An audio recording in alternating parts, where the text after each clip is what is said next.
I think there's something innately in us from a kind of evolutionary perspective that is wired for sex and violence. And the reason for that is obvious because in terms of survival, we've always needed these two things.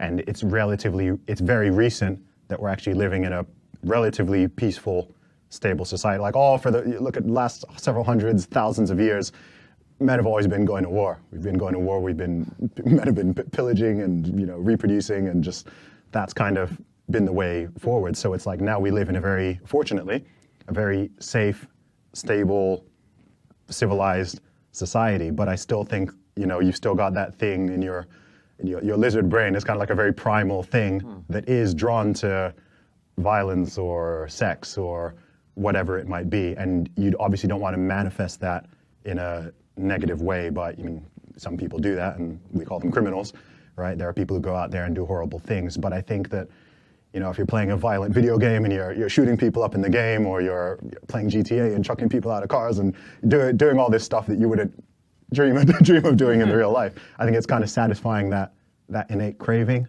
without actually doing anything that's going to have a negative impact on you or on society. So